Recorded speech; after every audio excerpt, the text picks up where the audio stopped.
You are watching the Powerhouse Effect. I'm Amy Gregory, one of eXp Realty's top recruiters and the founder of Powerhouse, a national organization of over 800 agents built specifically for the solo female agent who is done leaving money on the table. Every episode, you're going to hear from a real woman, a real agent who made the leap and never looked back. Today's guest is Kimberly Prince, and she went from 2 million in production to over 16 million in production without sacrificing her life, without doing it alone. And today we are going to dig into her story. So, okay, Kimberly, tell me a little bit about how did you even find Powerhouse? Like, what was your life like before Powerhouse? Yeah, it definitely was different. So I joke that I come from like a Nepo real estate background. Like I never wanted to be a Nepo real estate baby because both my parents have been licensed since 1980. That's 10 years before I was even born. And I just saw it growing up. And I said, like most kids who see it, I was like, I never want to do that. And my parents had really great businesses, but the exposure made me feel like, I feel like I want to go my own direction. So I did that. And I thought that I would never visit real estate. But after I graduated college, my dad was like, you know what? You should just get your license just in case. And I think you'd be really good at it. So I got my license and then decided to open up our brick and mortar businesses, partnering with my parents. That was Nectar Juice Bar. We had two locations. And in order to buy into those businesses, because I was in my mid 20s, I didn't have two dimes to rub together at the time. I sold real estate with my dad and for like 6 to 8 months. And I actually hated it. I loved the paperwork. I didn't want to talk to people. I told my dad, you talk to people, I'll do the paperwork, which is comical because I could not pay Yeah, more to have my TC take care of that for me now. yeah. And once the juice bars opened, I was like, I'm never going to do real estate again. Well, fast forward 6 years, COVID hit, and I needed to make a decision to keep our employees paid without taking a pay cut from the business. So I got back into real estate. I joined a team, a very traditional 50-50 split team at a boutique brokerage, and realized, wait, I can work just as hard to sell a house as a smoothie.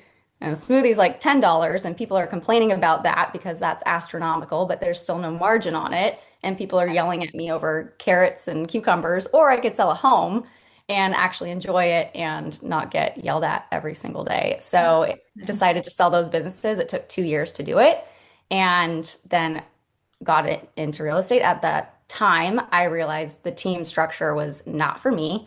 It wasn't making sense. It wasn't mathing. And I realized I was building somebody else's success and business instead of my own. So decided to then join Powerhouse and was exposed to a world of real estate that I had no idea that it existed. Okay, tell me a little bit. I mean, because honestly, it's kind of interesting that you literally decided to come to Powerhouse if like your parents are selling real estate. So what was like the big draw to Powerhouse and how did you find Powerhouse? Yeah, so I was not thinking that real estate would be my end all be all. Like it is, you say all the time, Powerhouse is the biggest surprise of your life. Being in real estate is the biggest surprise of my life because I was like, oh, it's something that I'll do transitionally, like getting out, figuring out what my next like career move is. And I just started seeing on Instagram and social media women that I had followed, they were posting about this group.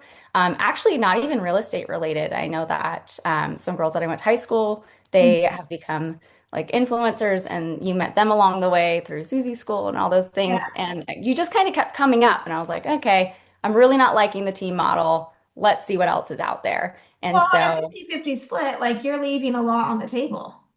right, it, Yeah. it made no But were sense. you buying leads from them? No, they were my own leads. Your own deals on a Yeah. 50 And I split. just didn't know better. I thought for me, it was like, oh, the shiny brokerage, they, have all these accolades and they have the branding behind it. And it did serve its purpose because they really did a great job at branding and showing me how to build that in a community. Yeah. But for me, as a business model, coming from a business where I really was just killing myself, working nonstop, and Mhm. I felt like I was building, again, somebody else's brand, Nectar, over something that would benefit me. I realized light bulb went off. I'm doing the same thing again. I can't do that. And I need to go build for me. And this room is what allowed me to Yeah, do that. tell me like what's the thing you get from Powerhouse that you couldn't really get anywhere else? Because it's not like you don't have real estate resources. Your parents have sold real estate. So what's the thing Yeah. you get from Powerhouse that you couldn't get elsewhere? Yeah. So for me, not only the proximity of watching other women and men Mhm. building these big, successful, robust businesses, but for me, it was the confidence that this room gave me because I came in thinking big, successful businesses in real estate are for everyone else. They're not for me. It was just never on my bingo card that that's what my life would look like. And so I thought, okay, like that's success is for them and that's for them. Being in this room, I watched woman after woman start building these things and in a pretty quick timeline. That is not normal. In this room, it feels so normal because we see it time and time again, but it's not normal. That Well, it's it interesting blow that you your have mind. that perspective because you've sat at other real estate tables. Yes. So you come into Powerhouse kind of doing 2 million in production. It's kind of a side, thing, and then we're going to make it the real thing. So how did your business grow from there? How did your production grow? Yeah. So I was a sponge in the beginning. I just watched. I like sat in the corner and I was like, what are they doing? I really like what they have. So I absorbed as much as I could. And then I don't know when the switch flipped for me, but at some point I just had the confidence of, well, everybody else is doing this. And while they're special in their own way, like not that many people can be especially talented at building real estate businesses. So I just decided I'm going to be confident that that's for me. And as soon as I had that confidence and just started acting like it was already mine, is Mhm. when that took place. So, being surrounded by women who were doing it, I learned real quick why would I go showcase homes at a price point that I didn't want to be in? So, Mhm. I just kind of skipped that altogether and said, I'm not going to build it from the ground up. I'm going to start here Yep. and started using social media and a lot of that thanks to watching you and other agents in this room doing it and I just showcased the luxury real estate and So the point being is like, and this is a hot topic, and people have a lot of feelings about this, but we're just going to say the quiet part out loud. yep, What Kimberly's actually saying is you skipped an entry level price point and you jumped to a more luxury price point. And I think one of the things agents, I don't know why agents feel this way, but they think, oh, I need to start at a $300,000 price point and then go to 500 and then 800 and then a million and then a million and a half. And it's like, well, you can just start at a million. And the work involved in selling a $500,000 house versus $1 million house is the same, but the paycheck is fundamentally better. And I would also say that the clientele is better at a 100%. higher price point because typically if you have $1 million asset to sell, your job over here pays you well Yeah. and you don't want the you don't want to carry the risk or liability inside a transaction. And so you actually tend to value your agent more. Has that been your experience? 100%. I have said from the beginning, I've been so blessed with the clientele that I have because they are truly my people through and through. And most of them do find me through social media. So they already know exactly what they're getting from me. But the thing with that is that you attract like-minded people. And it just is this really cohesive just bond that we have. Like we're Okay. friends from the beginning. Let me ask you this. Let's give people actual training on this because they're like, Yeah. oh, that sounds nice. Good for Kimberly that she skipped the entry level price point. And it's not to say that you don't do entry level deals. Like But I'm not, of course, I do. people get their And pants it's a on the reminder wall though. of like, oh my gosh, that's not what we're saying. But we're saying No. like you built your social media to attract a certain clientele. So like, how does someone skip that step and just jump to a luxury price point? How did you actually do that? Yeah, I made a very conscious decision of what I would be exposing my viewers to. So, did I go walk homes that were maybe, four or 500,000, which here in Northern California, that's entry level? Of course I did. But I just made a choice that I'm not going to be posting that and marketing that property. Although the first time home buyer is a huge market for us, I just decided, nope, I don't want to do that. So I only exposed my viewers to a Yep. higher price point. So they started associating me with that. And in the beginning, I really struggled because I was like, who do I think I am to be doing this? Like I had so much imposter syndrome. But if you get into real estate, you start doing enough deals, you realize that, Well, if they can listen, do it, you can too. if you haven't had an identity crisis yet, one's right around the corner. Like let's be honest, Absolutely. right? Like we've all been there, we've all done it's Yeah. normal. Um, but the other thing too is I think what you're saying here is you made a business decision and you Mhm. started treating your business like a business. And it's like, listen, Walmart and Gucci both make a lot of money, but they serve a different clientele, and that's okay. Yeah. And it was a branding decision for me. And that's how I really package it is what is my brand? What am I showcasing? And I just make a decision every time I'm on social media. I'm talking to the same buyer over and over and over again. And Yes, I that's love worked for me. repetition. That repetition Yeah. works. And Uh, again, I'm not special. Like it's not a recipe that just works for me. right. It just, I was willing to do the work and the consistency that led to it. And I think the consistency piece is the piece that People miss. falls apart. Yeah, for people. Yeah, for sure. Yeah. What do you say? I mean, because your production, you kind of doubled your business year over year, which again is Mhm. not normal, especially in this market. I don't think people realize like 2024 and 2025, we saw the fewest amount of closed transactions that we've seen for 35 years. Mhm. So it's a rough market. And if you're doubling your business, that means you're taking like considerable market share. Um, because it's the quote unquote down market. Yeah. Um, so what would you say to agents that are on the fence about Powerhouse? Like what would you say to them that they're sitting at their office, they're wanting to build their own business, maybe they're on a team, maybe they have 50-50 splits. What would you say to them? You don't know what you don't know yet. And exposing yourself to people who have done it and who are consistently doing it is the best thing that you can do. And I know how intimate of a decision it is to make that change in brokerage. I've done it. I mean, I went from telling my dad, hey, I'm not going to work with you when I get back into real estate. Like, I have done it. I have made the choice to go into the room that makes the most sense for me.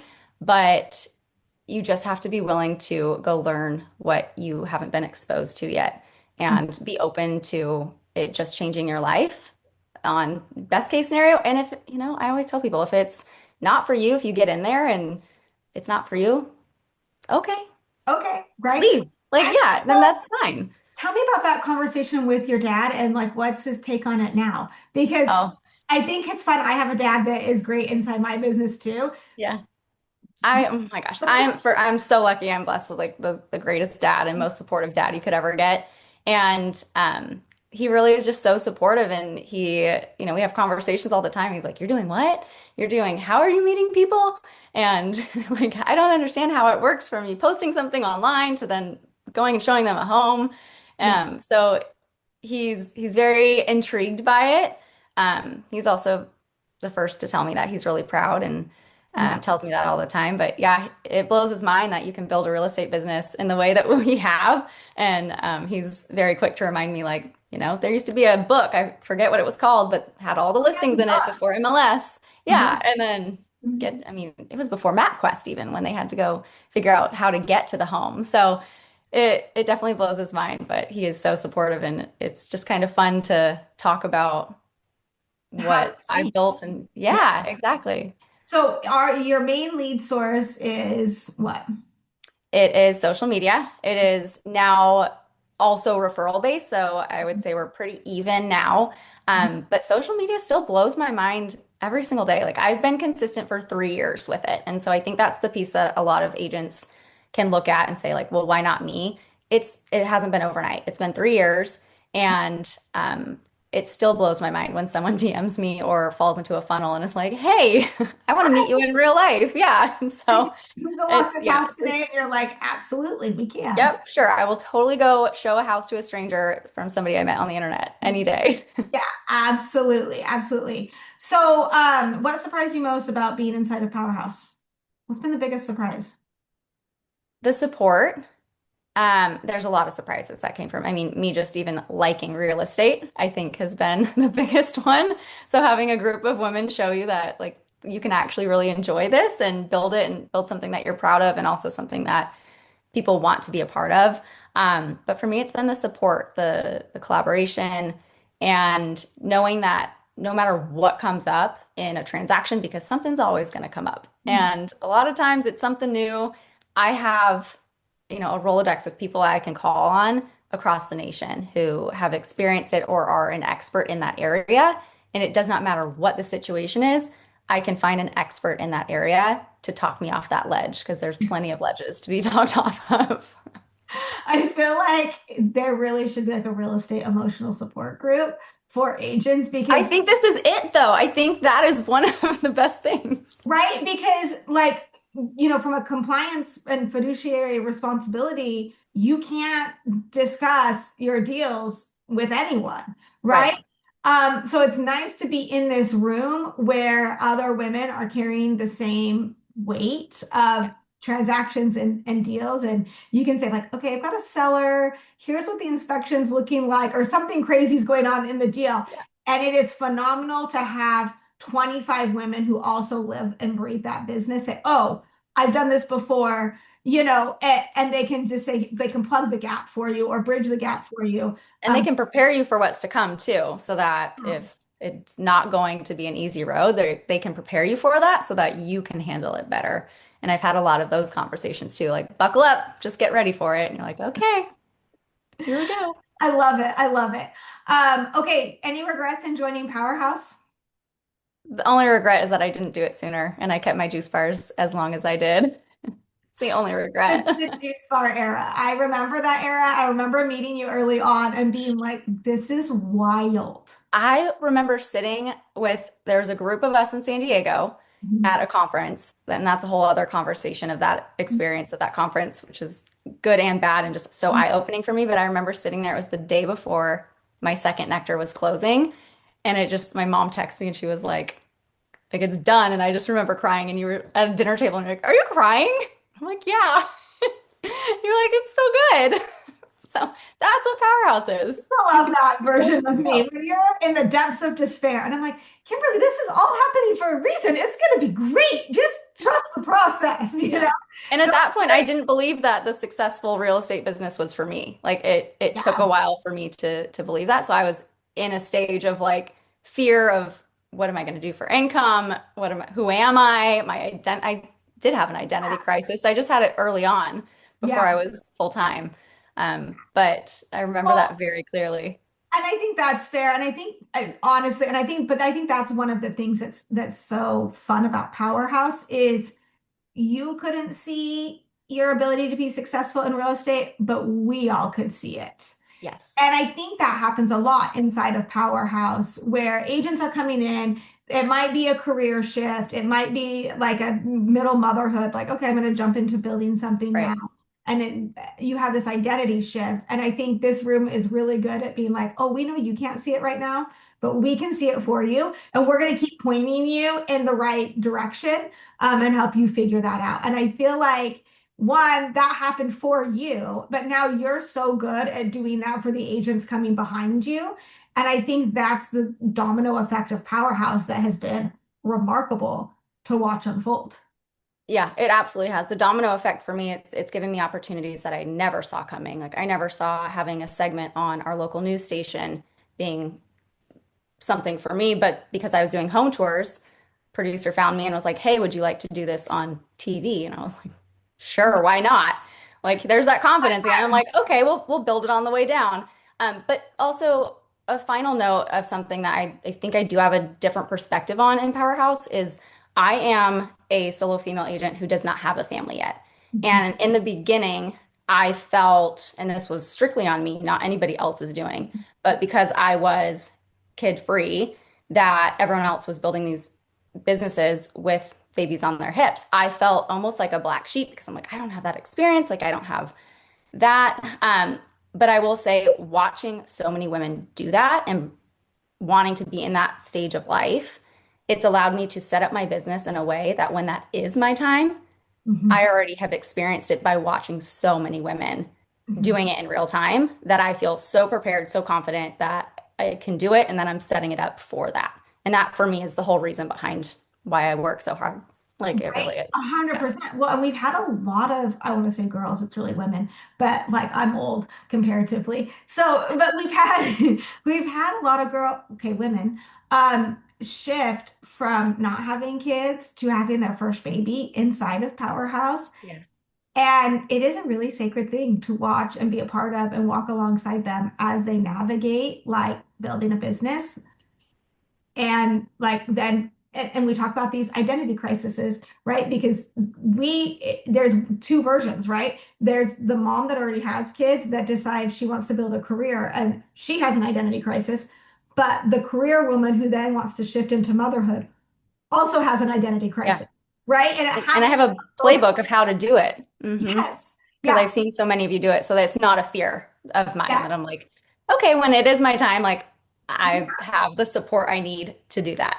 And it will 100%, it can 100% be done.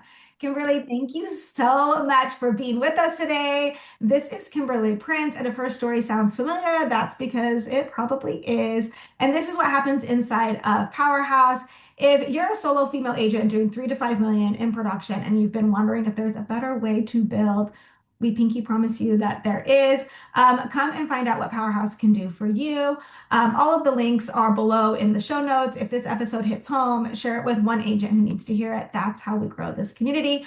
I'm Amy Gregory, and we will see you next week.